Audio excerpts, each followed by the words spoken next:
is up, everybody? Welcome to another Fresh Take. Vicky, how are you doing this morning? I'm doing good. I'm doing good. Happy to be here. So, we got the season finale of season 3 of The Mandalorian entitled The Return. You know what? What'd you like about it? My favorite part was when Grogu was jumping around on the lights and he was laughing. Like, fam, you are in a dangerous situation. He's Yeah, like, I was like, just like a little kid who does not understand the gravity of the situation. because that was a jack, especially when he was fighting the Praetorians. I'm like, you do realize Like, these statistically ain't, speaking, you should not survive this situation. yeah, these are not normal people. Like, they would be a handful for actual Jedi, and you're Yeah. sitting here. Okay, okay. Yeah, the episode itself, I found it to be very straight to the point for the most part. Like, there wasn't any real beating around the bush. They did show a couple things that was interesting, but like the whole Moff Gideon having his own set of clones, I thought that was interesting. Hmm. Um, I thought it was also smart that Din destroyed him because most times the hero doesn't do that. So I thought that was smart. He was like, you know what? Let me just take care of this right now, so I don't have to worry about this in Exactly. any more seasons. So yeah, I like that. I like the idea. Well, I'm kind of torn over the whole uh, destruction of the dark saber. On the one hand, I understand it because it was something that they were obsessing over. So I understand, like, to get rid of it so they can actually come together instead of, hey, I think I should leave, so I'm gonna challenge you for the dark side. Like, no. Yeah. But on the other hand, I actually like the dark saber. So, like, I kind of don't want you to destroy it. I kind of want somebody to fix it. So, but I think for the most part, I like and I know some people probably not gonna like this. The episode ended with a nice, neat little bow on it, and Exactly. yeah. So, and there wasn't really nothing too much to complain about. I like the fight sequences. I love the action of it. I mean, Yeah, the them whole flying around, working, handling things, working yeah, together. it was really well done. Even the fight with Bo-Katan and Moff Gideon, I thought that was actually well done. Hmm. Although he broke her hand, Yeah, like it was like she was holding the dark saber and he crushed it, yeah, crushing her hand and it, right? yeah. So I'm like, that was kind of little. I'm like, he ain't superhuman. So once again, that was just a thing I just noticed. I'm like, that's interesting. That's an interesting thing to do. But once again, I understand kind of why they did it. I just actually like that. I actually like the dark saber. I mean, I actually kind of like it. So You were partial to the dark saber. yeah, I was partial to the dark saber. The dark saber. So, um, but I thought overall, I thought it was just very well done and straight to the point. I thought that, well, if you see the series, you already know the cinematography is going to be on point. It feels like Star Wars, so it's not like you're missing. If you're coming there for Star Wars, you're getting Star Wars. Yeah, Um, very Star Warsy. yeah. Uh, I did like the resolution of killing Moff Gideon. They dropped a star cruiser on him. Hey, if you get up from that, bro, I'm sorry. If you get up from that, Then you're meant to survive. yeah. So Okay. yeah, and I like the expansion of Grogu's powers because he basically force shielded Bo and Din from an Uh explosion. huh. But that makes sense. That actually makes sense. Because like that, her little shield thing that she threw up. What is that little thing doing, girl? I laughed. I'm like, yeah, y'all still finna die. So it felt like from Harlem Nights when Arsenio Hall had the little pew pew. Yeah, so I love that scene. But yeah, so yeah, I actually liked how they did that. I liked the him going to the Republican being like, hey, look, I need work. So yeah, whatever y'all need off the books, just let me know and we'll work within that.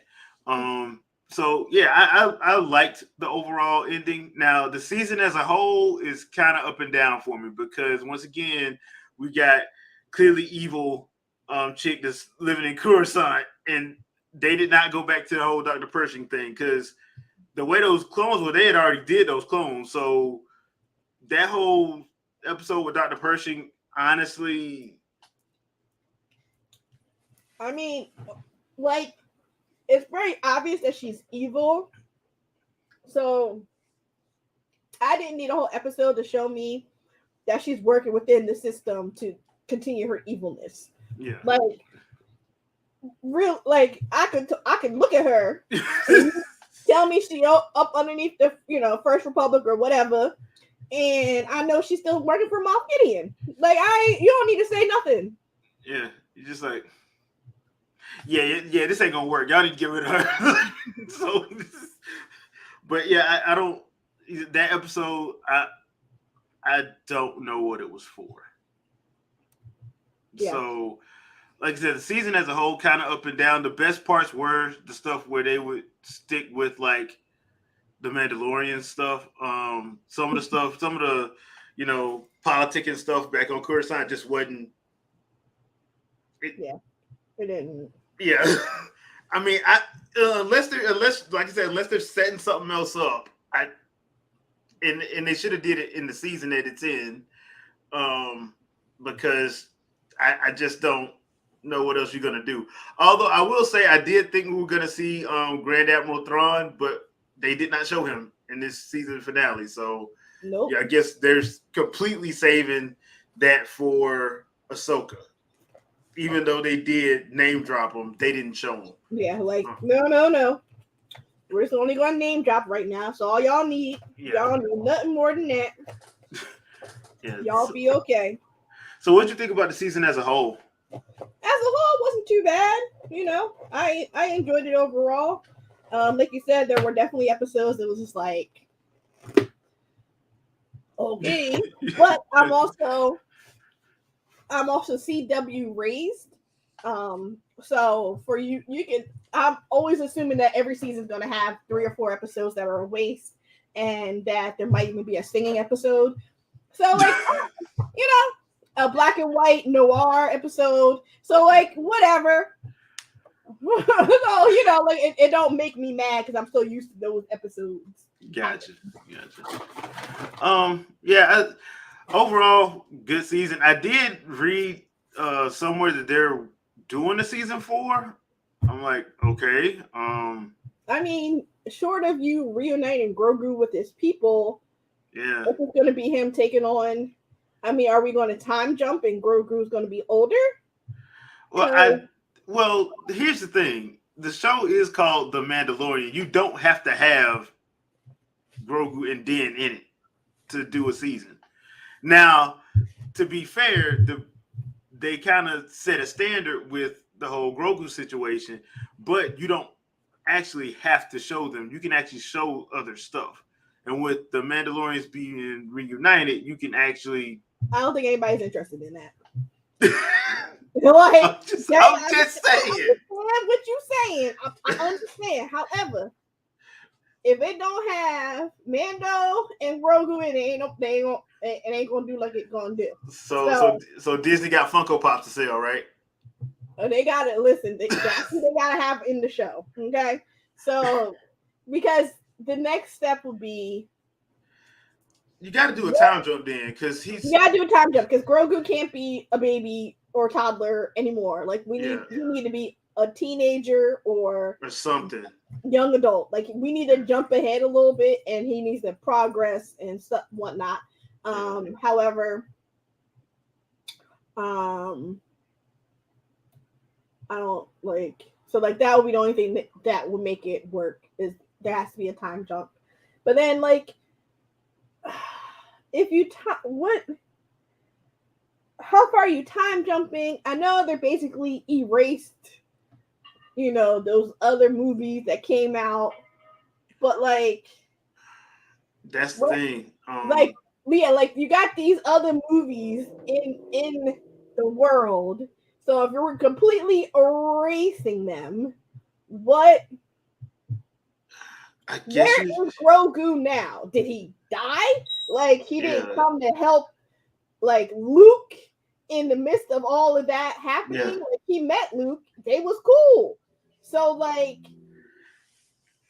there should have been something. Yeah, so considering that Grogu ages so slowly, he probably would just be a young adult teen or whatever by the time we get into that new stuff. Yeah, because the new stuff is what 35 years later. Yeah, so and this is definitely retired. Yeah, so this story, the Mandalorian story, takes place like 5 to 10 years after Return of the Jedi. So it's you'd have to do a time jump. I would say at least 10 to 15 years at the very least. Yeah, you got to jump the time. Yeah, and since they basically said that Mandalorians are a little bit long-lived, longer than regular humans, because how they show Katie Sackhoff's Bo-Katan character, you can easily say that they haven't aged up yet. So you can just keep them people looking the same because they've already established that. So there's that. I mean, it's a hard thing to see, I guess, but they apparently they are working on the season 4. I just don't know what you do because like I said, I understand your point where like, look, they done spoiled us with Grogu, but at the same time, like you can't keep him a baby. So he has to age up. Yeah, you can't keep him a baby. So I mean, there is that whole situation of, okay, what do we do now? And do you bring in a Thrawn to be the situation they got to deal with? Because you can have it where Thrawn is the bad guy for the TV stuff, at least. You can still do that because he's gonna be the heavy hitter in Ahsoka.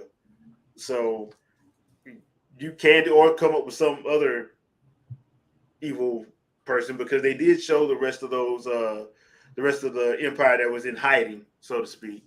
So you can bring those people into it. It's going to be interesting to see what route they take going forward. I thought the season worked well, so we shall see. I think the next one up for Star Wars is Visions in May. Star Wars Visions is like May 4th, and then we got Ahsoka in August as far as the Star Wars stuff is concerned. I think the MCU stuff is Secret Invasion, and that's in June. Yeah, so I think that'll be next on the list. So anything else you want to add before we get out of here? It was an amazing week for me personally because I had an amazing Star Wars moment and an amazing Star Trek moment with the series finale of Picard. If y'all ain't watching Picard, I don't know what the heck is wrong with you. And if you are a Star Trek The Next Generation fan, this gives you everything you could possibly want as a fan. Like, everything. And there was like a moment that every Star Trek nerd tears up just a little bit. There's a moment you're like, it just okay. It's like right, like in the feels, all in the feels. So it was a great, amazing week for Star Wars and Star Trek. If you're a person like me who's a I don't know, Trekkie, Wookiee, I don't know. What do we call? I'm a casual fan. I'm not a Trekkie. A Trekkie is like a hardcore watch every series. I'm casual. Well, Picard is my captain. Yeah, Picard's mine. I watch the other stuff a little, but like Picard's always gonna be my boy. And I know, like for the most part, most Trekkies are like that. Like they have like who's their captain. Whoever was the captain when they started watching, that's who they. Because mine's Picard as well. So I gotta finish that season 2. By the way, I gotta finish season 3. I need to know, like, what do you call fans that watch books? Yeah, because I be watching books. I just call myself casual because I like both of them for different reasons. So I just call myself a casual fan of both of them. You won't see me like doing cosplay or anything, but I do enjoy the lore and stuff. But I need to finish watching season 3 of Picard, so I got to finish that up. So I think I'm like 3 or 4 episodes from finishing. So I just need to finish it up. Glad they did it too, by the way, because like you, Picard was my captain when I was growing up and watching it on NBC, because that's when Star Trek came on, and I was like, I understand why people feel the way they feel, but yeah, Picard is always going to be my captain. So yeah, that does it for this episode of Fresh Take, Mandalorian season finale. Leave a comment, let us know what you guys thought about the episode and the season at large, and let's talk about it there. We do have an episode of the Winging It podcast tonight at 7 p.m. Eastern Standard Time. Got a special guest coming through, so please join us there. We'll be talking about the Street Fighter 6 demo, as well as the presentations that came out this week and some of the secret trailer drops that happened. So be on the lookout for that. Vicky, anything you want to pimp out? Yeah, as always, come on by. Fangirl Review on Twitch, Kick, Pinterest, YouTube, basically on all those platforms. There'll be a Pinterest stream this Monday on the 24th. Nomination emails for BIPOC Streamer Awards will be going out throughout the week, so please check your emails. If you didn't get email, don't fret. We just couldn't find a contact email for you, and we just had to move on. So you're still nominated. We didn't take away your nomination just because we couldn't email you. You just have to. You just reach out to us, and we will gladly send along the official notice, if you will. And that's about it. All right. Well, thank you, everybody. We will catch you on the next one. Peace out, people.